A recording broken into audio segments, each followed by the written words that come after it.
Daniel chapter number 4, verses number 27 through 33. Wherefore, O king, let my counsel be acceptable unto thee, and break off thy sins by righteousness, and thy iniquities by showing mercy to the poor, if it may be a lengthening of thy tranquility.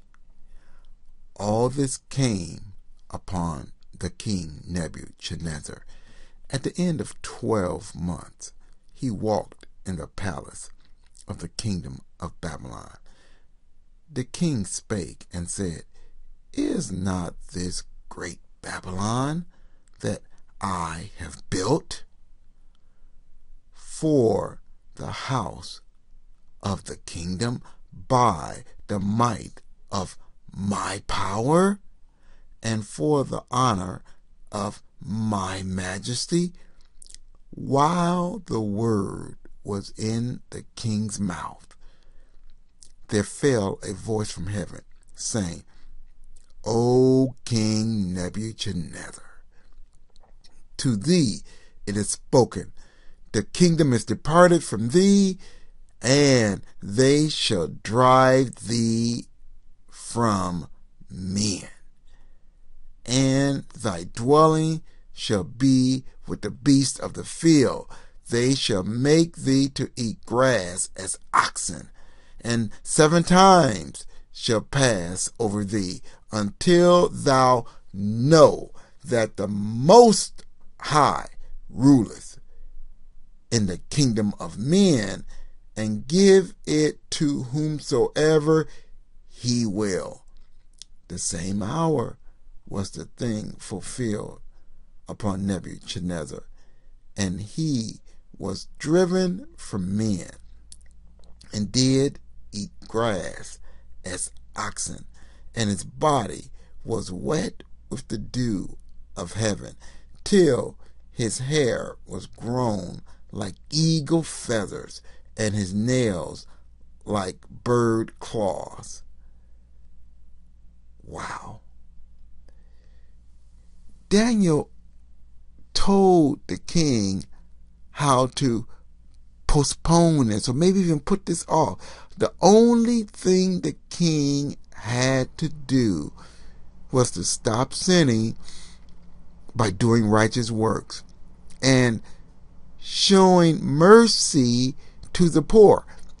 You see, a lot of times when you are in a high state, you may look down upon the poor and not show them mercy. Walk right past someone that's poor or needs something or asking for something and not even give them the dignity of eye contact.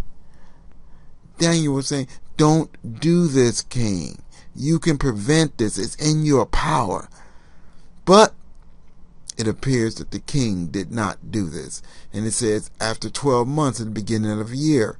And I'm thinking that this would have been in the spring, because that is when the biblical New Year starts. But let's take a look.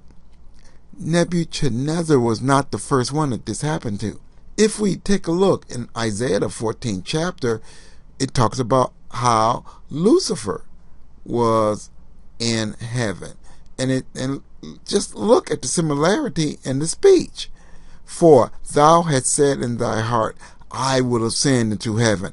I will exalt my throne above the stars of God. I will sit upon the mount of the congregation and in the sides of the north.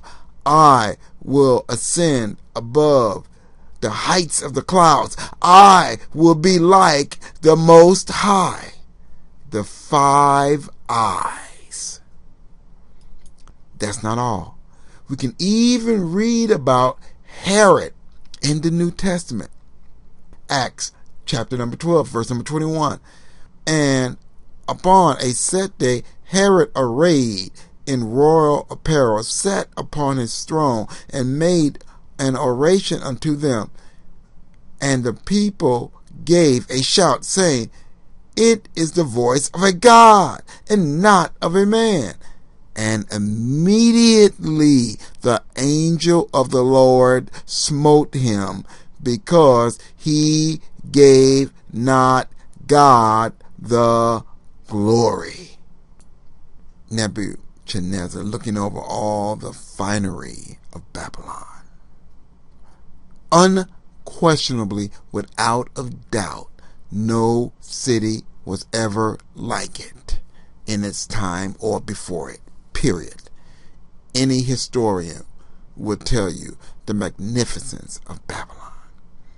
And the king didn't give God glory or honor, just like Herod didn't give God any glory.